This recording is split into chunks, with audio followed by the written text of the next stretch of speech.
Before we begin, I need to warn you, and I know I always say that the episodes are dark, but this one's the darkest one yet.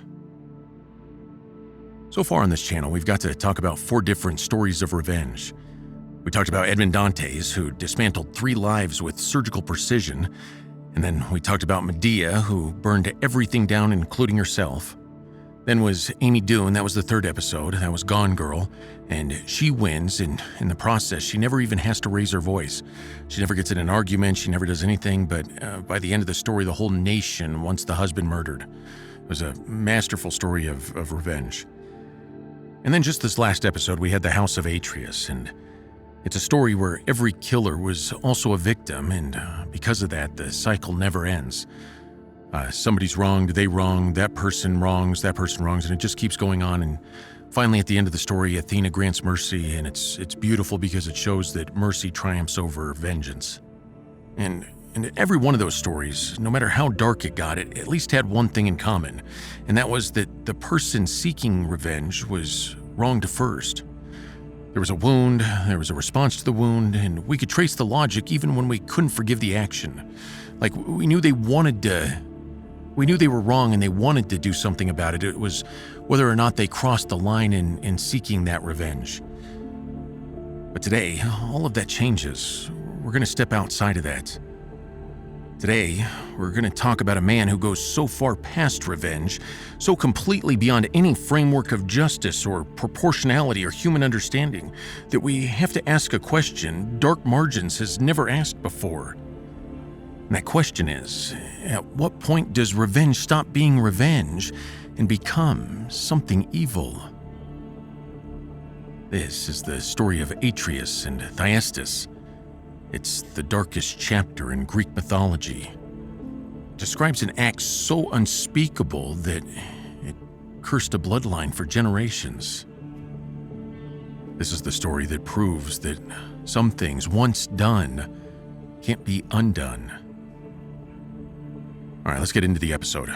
The whole story revolves around 2 brothers. It's Atreus and Thyestes. They're sons of Pelops. He himself was a man with blood on his hands going back further than any of them can remember. They grew up in a family where violence was inheritance, where betrayal was tradition, where the throne of Mycenae was the only thing that mattered, and whoever held it defined the entire world around them. Atreus is the older brother. He's ambitious, proud. He's the kind of man who believes that power is his by right, and that any threat to that power is a personal attack on the natural order of things. And that leaves Thyestes. He's the younger brother.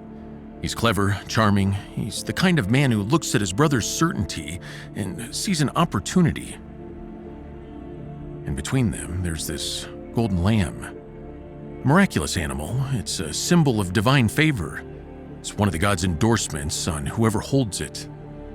In the ancient world, this wasn't symbolic, it was literal. The man with the golden lamb has the right to rule, and Atreus has it. But Thyestes, he wants it. So he does 2 things simultaneously. He seduces Atreus' wife, Erope, and through her, he steals the golden lamb. And that causes Atreus to lose everything. He loses his wife's fidelity, he loses the divine symbol of his right to rule, and he loses the throne itself. His brother's taken all of it in a single move, and he did it with a smile. Now, even by the standards of Dark Margins, Atreus has been genuinely wronged. His brother betrays him, his wife betrays him, he has a legitimate grievance. And what does he do with that grievance? This is where the story leaves every other story we've ever covered far behind. Atreus reclaims the throne.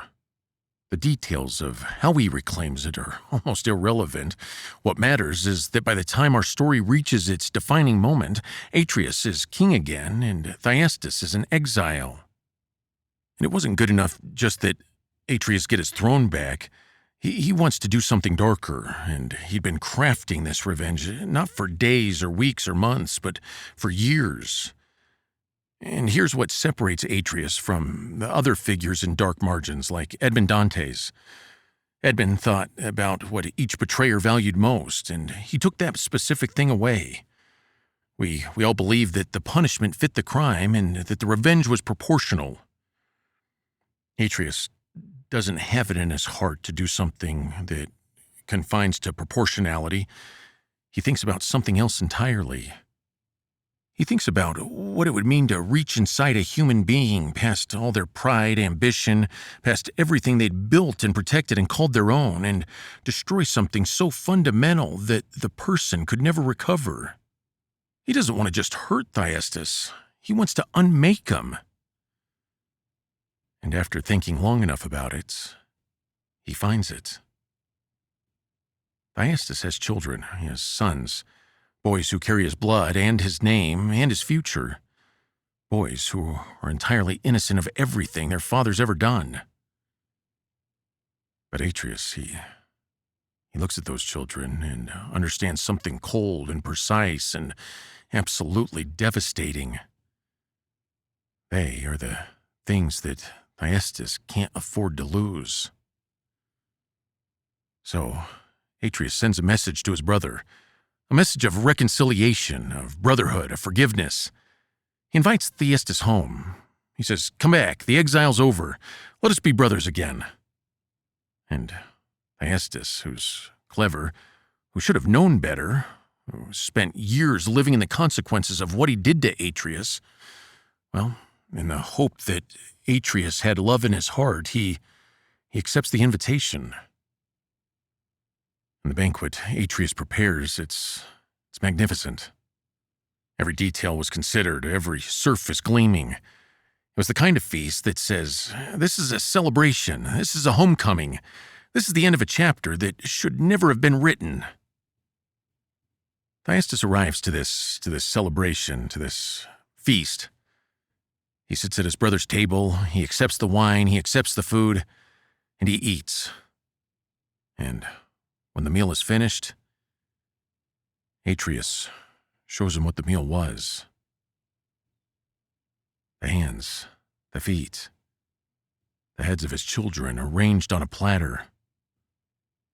Thyestes has eaten his own sons. Atreus watches his brother understand what has happened. He watches the moment the knowledge arrives, the moment Thyestes' face changes in a way that it'll never change back from. And then Atreus speaks. "Now you have what you deserve." He doesn't flee, he doesn't hide. He stands in the firelight of his own banquet hall and watches his brother become something that's no longer fully human. Because that's what this moment does to Thyestes. It doesn't kill him, it doesn't imprison him. It leaves him alive, breathing, walking, continuing to exist. And he carries the knowledge of what he's eaten for the rest of his life. There's no word in any language adequate for what Atreus has done. The Greeks called it the crime that made the sun turn away from the earth in horror. Literally in the myth, the sun reversed its course across the sky because what happened in that banquet hall was too terrible to witness. It was a moment so dark that even the gods looked away. After this, Thyestes leaves Mycenae. He walks out of the banquet hall and into a world that looks the same as it did when he walked in. The same sky, the same road, the same air. But it's completely different in every way that matters. Thyestes, he has one surviving son, Aegisthus. He was conceived through a union so terrible that I'm not going to talk about it in this script, but he was raised entirely in the shadow of what happened at that banquet, and he was raised with one purpose. It was to destroy Atreus and everything Atreus built. And here's where Atreus' plan, if we could call it a plan, reveals its deepest flaw. He didn't end the cycle. He didn't even slow it down. What Atreus did in the banquet hall was so far beyond any recognizable framework of justice or revenge that it didn't satisfy anything. It didn't restore what he lost, and it didn't give him peace, and it didn't establish dominance. It simply created a new generation of people with reasons to destroy him. Now, here's where we're going to link the last episode with this episode. And Aegisthus will eventually help Clytemnestra kill Agamemnon, Atreus' son. It's the murder that starts the Oresteia, the very cycle we examined last episode. And that means that everything, every killing, every act of revenge, every generation of this cursed family destroying itself, it traces back to that banquet. And it was to one man who went past revenge, past justice, past all the ideas of what we accept as right and wrong, and we can't forgive him for what he's done. And it was those sins that created a wound so deep that it literally bled for generations. And so we talked about the question at the beginning of the episode, and that's what we've been building toward. What's the difference between revenge and evil? Including this episode, we've got to spend 5 of them now on this channel examining revenge. We've seen it done in every way possible. We've seen it surgical, patient. We've seen it total and self-destructive. We've seen it cold and calculating. And we've seen it cycling through generations with no end in sight. And in every case, until today, there was something recognizable at the center of it. A wound, a response, a human logic we could follow even when we couldn't endorse it. But Atreus breaks that framework entirely. If you have a chance to go back and reflect on the things that we discuss about behavioral psychology, we talk a lot about where the lines are drawn. And so here's what it would tell us about the line between revenge and what Atreus does. And we talked a little bit about this when we had the episode concerning Medea. But revenge, even at its most extreme, is fundamentally relational.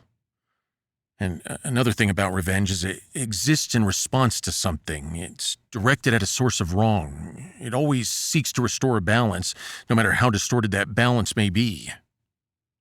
But what Atreus does isn't relational in any meaningful sense. Yes, Thyestes wronged him. Yes, the original grievance was real. But the response Atreus constructed had nothing to do with restoration and nothing to do with balance. It wasn't designed to make Atreus whole again. It was designed purely to destroy something inside another human being that could never be repaired. And one more thing. If you go to the Sounds of Stories, there's a book on there that's been redone that I narrated called The Bet. And a man talks about it would be better to have capital punishment than life in prison because capital punishment does it quickly and efficiently, where life in prison is slow, drawn-out death. And so they come to the understanding that both are wrong in a sense, and that it's something that the state cannot give back. That if it does capital punishment and for some reason it was wrong in doing that, let's say that person didn't commit the death, they were an innocent party, or the way the death was done wasn't described right or something, they can't give the life back to the human. And if there was life in prison and the person was wrongly imprisoned, you have to go down that avenue. And it's about the state not being able to give them back the quality years that they had before prison. And so there's that thought that when you destroy something inside another human being that can never be repaired, that's where the line crosses from revenge to evil. And revenge and evil coexist in the way that they're both aggressive toward another person.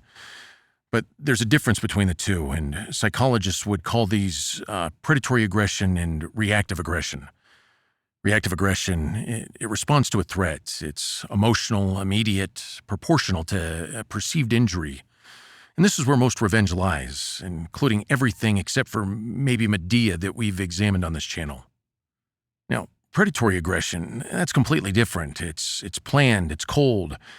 It's not about restoring anything. It's about the destruction itself. It's about the act of unmanning another person so completely that they cease to function as a full human being. And Atreus doesn't want Thyestes to suffer the way he suffered. He wants Thyestes to become something that cannot suffer in any recognizable way anymore. And that's the line. That's the precise moment where revenge, no matter how justified the original grievance, becomes evil.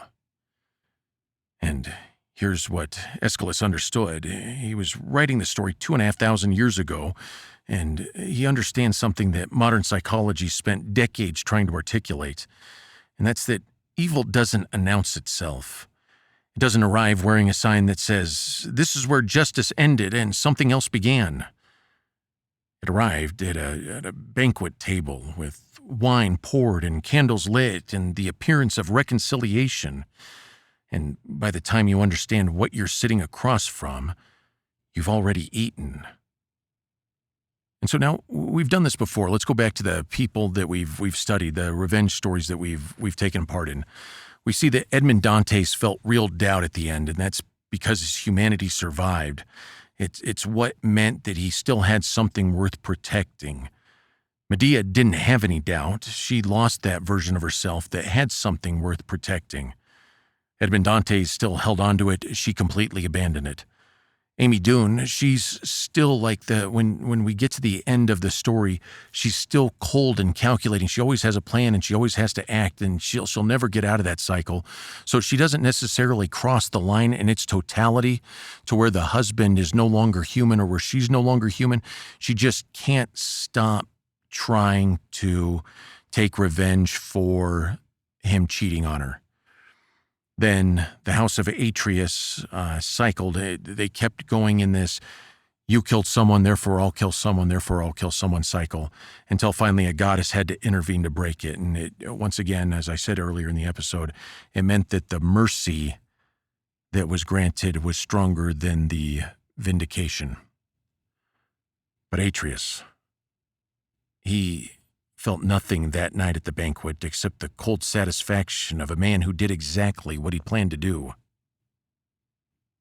That absence of feeling, that complete disconnection from the humanity of the person sitting across the table from him, that is the definition of evil that Greek tragedy arrived at before any other literature dared go there.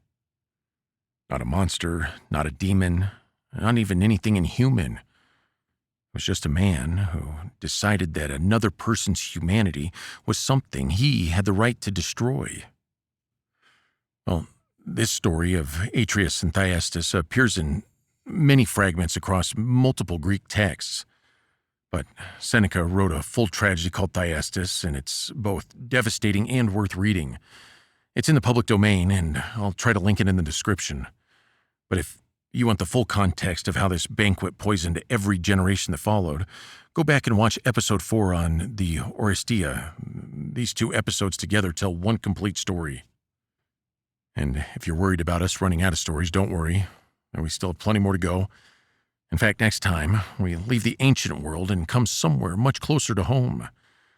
It's a revenge story set in the American South, written by a Nobel Prize winner. It's about a woman who loved a man so completely that when he left, she refused to let him go, even after he was dead.